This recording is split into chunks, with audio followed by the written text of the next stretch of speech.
ओम शांति। 13 जनवरी 2021 बाबा के महावाक्य। मीठे बच्चे, तुम्हारे मुख से सदैव ज्ञान रत्न निकलने चाहिए। तुम्हारा मुखड़ा सदैव हर्षित रहना चाहिए।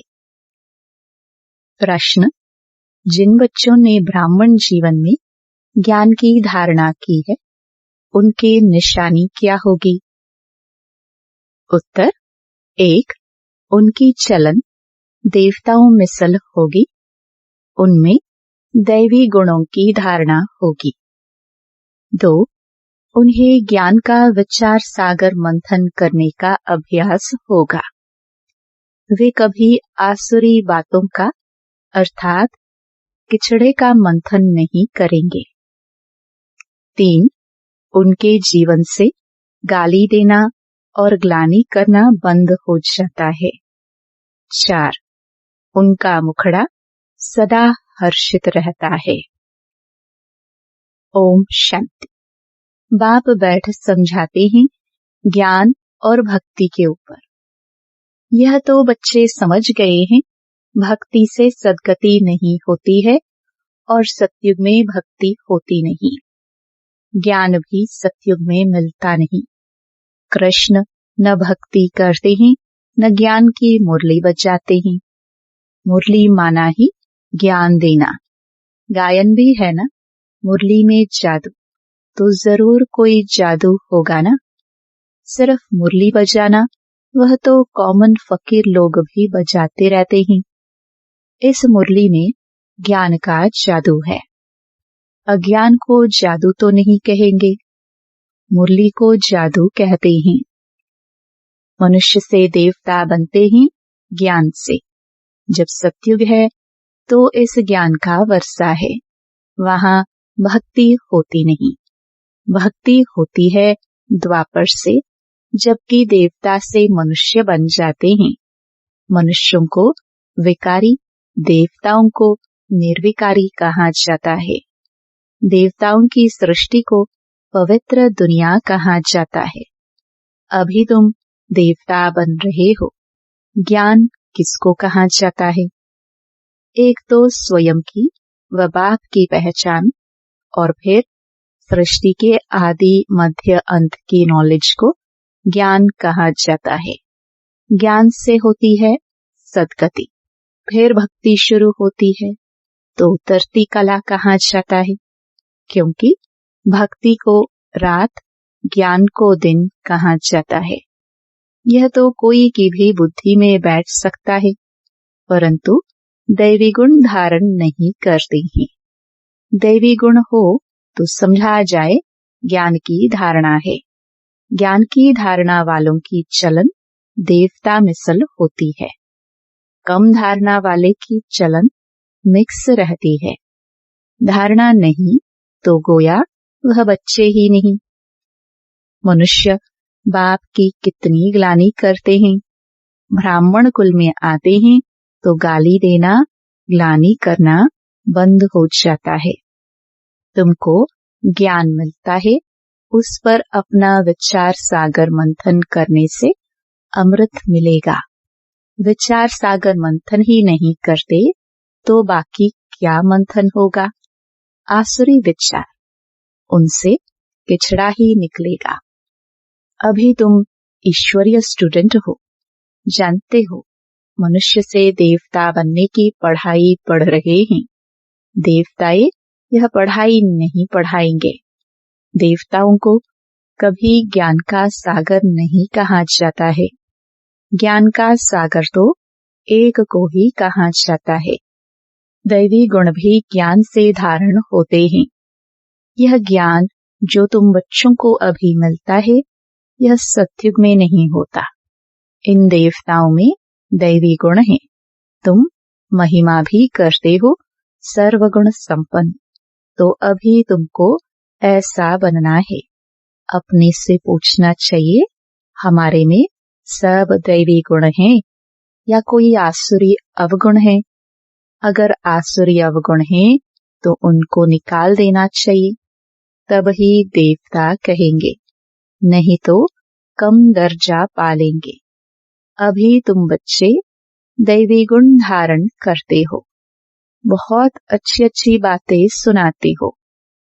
इनको ही कहा जाता है पुरुषोत्तम संगम युग। जबकि तुम पुरुषोत्तम बन रहे हो तो वातावरण भी बहुत अच्छा होना चाहिए। मुख से कोई भी छीछी बात ना निकले, नहीं तो कहा जाएगा यह कम दर्जे का है। बोलचाल और वातावरण से झट पता पड़ जाता है। तुम्हारा मुखड़ा सदैव हर्षित होना चाहिए, नहीं तो उनमें ज्ञान नहीं कहा जाएगा। मुख से सदैव रत्न निकले। यह लक्ष्मी नारायण देखो कितने हर्षित मुख हैं। इन्हों की आत्मा में ज्ञान रत्न धारण किए थे। मुख से सदैव ज्ञान रत्न निकलते हैं। रत्न ही सुनते सुनाते कितनी खुशी रहते हैं। ज्ञान रत्न जो अभी तुम लेते हो, फिर ये सभी हीरे जवाहरात बन जाते हैं। नवरत्नों की माला कोई हीरे जवाहरातों की नहीं है, इन ज्ञान रत्नों की माला है। मनुष्य लोग फिर वह रत्न समझ अंगूठियां आदि पहन लेते हैं। इन ज्ञान रत्नों की माला पुरुषोत्तम संगम युग पर पड़ती है। यह रत्न ही तुमको भविष्य 21 जन्मों के लिए मालामाल बनाते हैं।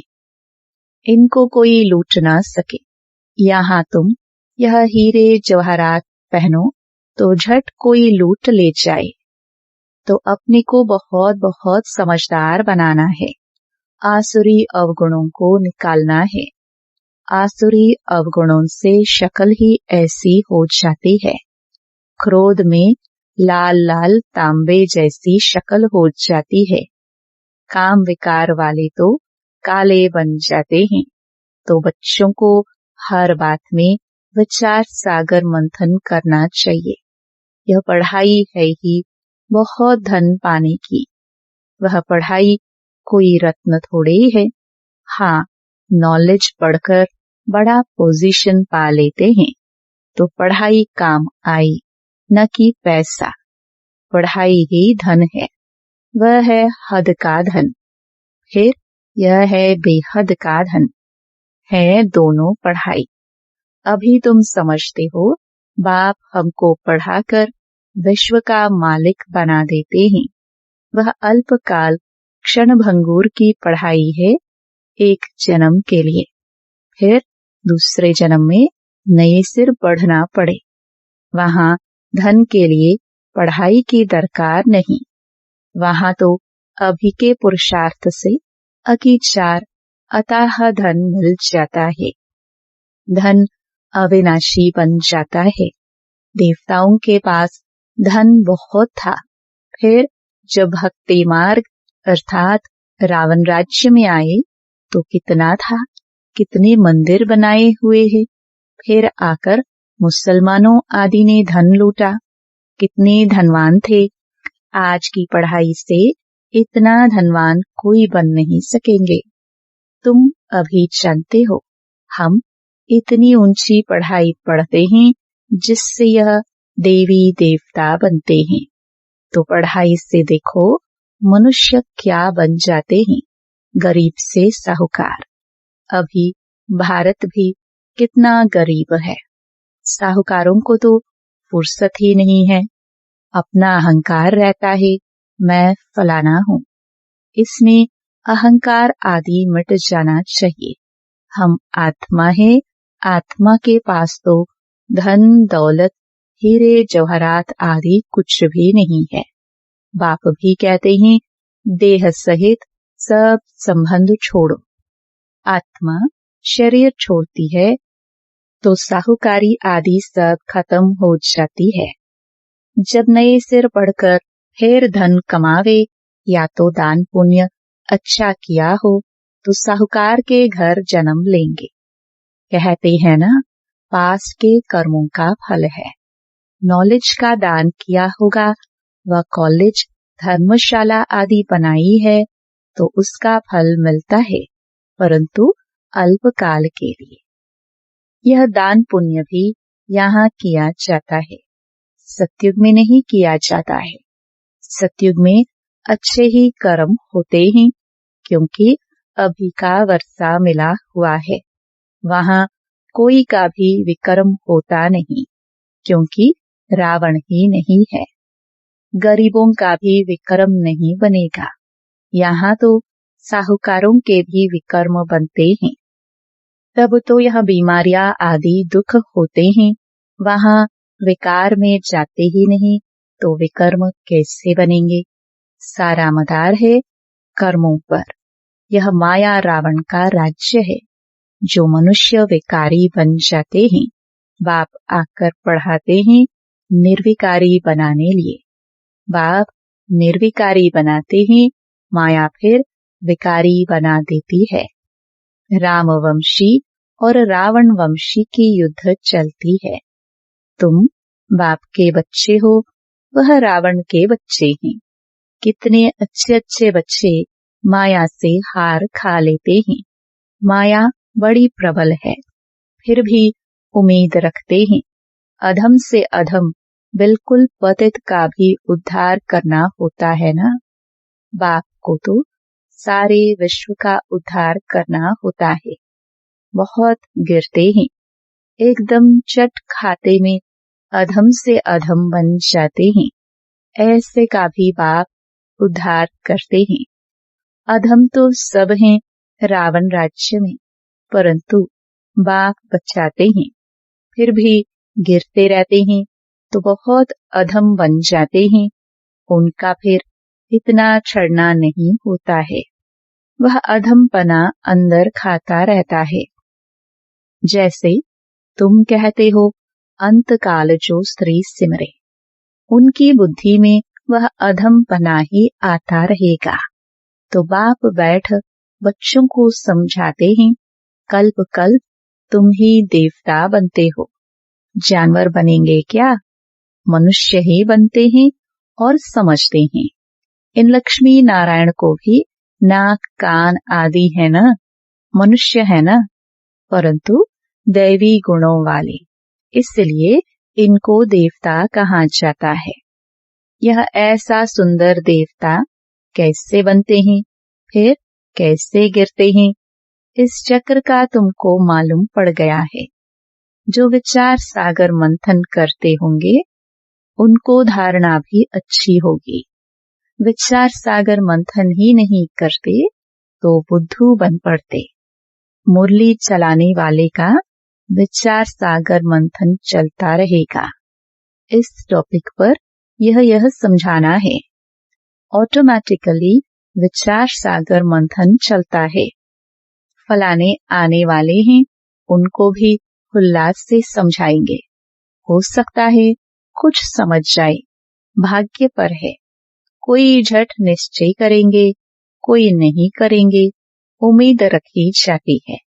अभी नहीं तो आगे चलकर समझेंगे जरूर। उम्मीद रखनी चाहिए ना। उम्मीद रखना माना सर्विस का शौक है, थकना नहीं है। भल कोई पढ़कर फिर अधम बना है, आता है तो जरूर उनको विजिटिंग रूम में बिठाएंगे। वह कहेंगे चले जाओ।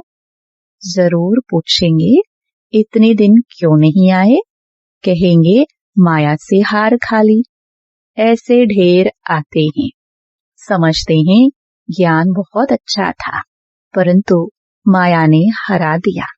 स्मृति में रहती है ना। भक्ति में तो हारने और जीतने की बात ही नहीं रहती। यह नॉलेज धारण करने की है। अभी तुम बाप द्वारा सच्ची गीता सुनते हो, जिससे देवता बन जाते। बिगर ब्राह्मण बने देवता बन नहीं सकते। क्रिश्चियन, पारसी, मुसलमानों में ब्राह्मण होते ही नहीं। ये सब बातें अभी तुम समझते हो। तुम जानते हो अल्फ को याद करना है। अल्फ को याद करने से ही बादशाही मिलती है। जब भी तुमको कोई मिले बोलो अल्फ, अल्लाह को याद करो। अल्फ को ही ओंज कहा जाता है। अंगुली से अल्फ का इशारा करते हैं ना। अल्फ को एक भी कहा जाता है। एक ही भगवान है, बाकी तो सब हैं बच्चे। बाप तो सदैव अल्फ ही रहते हैं। बादशाही करते नहीं, ज्ञान भी देते हैं, अपना बच्चा भी बनाते हैं। तो बच्चों को कितनी खुशी में रहना चाहिए। बाबा हमारी कितनी सेवा करते हैं, हमको विश्व का मालिक बनाते हैं, फिर खुद उस नई पवित्र दुनिया में आते ही नहीं। पावन दुनिया में उनको कोई बुलाते ही नहीं, पतित ही बुलाते हैं। पावन दुनिया में क्या आकर करेंगे, उनका नाम ही है पतित पावन। तो पुरानी दुनिया को नया बनाने की उनकी ड्यूटी है। बाप का नाम है शिव और सालिग्राम बच्चों को कहा जाता है। उनकी पूजा होती है। शिव बाबा कह सब याद करते हैं। दूसरा, ब्रह्मा को भी बाबा कहते हैं। प्रजापिता ब्रह्मा कहते हैं तो बहुत हैं, परंतु उनको यथार्थ रीति जानते नहीं हैं। ब्रह्मा किसका बच्चा है? तुम कहेंगे परमपिता परमात्मा शिव ने उनको अडॉप्ट किया है। यह तो शरीरधारी है ना। ईश्वर की औलाद सब आत्माएं हैं। सब आत्माओं को अपना अपना शरीर है, अपना अपना पाठ मिला है जो बजाना ही है। यह परंपरा से चला आता है। अनादि अर्थात उनका आदि मध्य अंत नहीं। मनुष्य सुनते हैं एंड होती है तो फिर पूछते हैं कि फिर बनेंगे कैसे। बाप समझाते हैं यह अनादि है, कब बने हैं यह पूछने का नहीं रहता। प्रलय होती ही नहीं, यह भी गप्पोड़ा लगा दिया है। थोड़े मनुष्य हो जाते हैं, इसलिए कहा जाता है जैसे प्रलय हो गई। बाबा में जो ज्ञान है वह अभी ही इमर्ज होता है। इनके लिए ही कहते हैं सारा सागर स्याही मस्त बनाओ तो भी पूरा नहीं होगा। अच्छा, मीठे मीठे सिखिलदे बच्चों प्रति माता पिता बाप दादा का याद प्यार और गुड मॉर्निंग। रूहानी बाप की रूहानी बच्चों को नमस्ते। धारणा के लिए मुख्य सार। पहला, अपने हर्षित मुखड़े से बाप का नाम बाला करना है। ज्ञान रत्न ही सुनने और सुनाने हैं। गले में ज्ञान रत्नों की माला पड़ी रहे। आसुरी अवगुणों को निकाल देना है। दूसरा, सर्विस में कभी थकना नहीं है। उम्मीद रख शौक से सर्विस करनी है।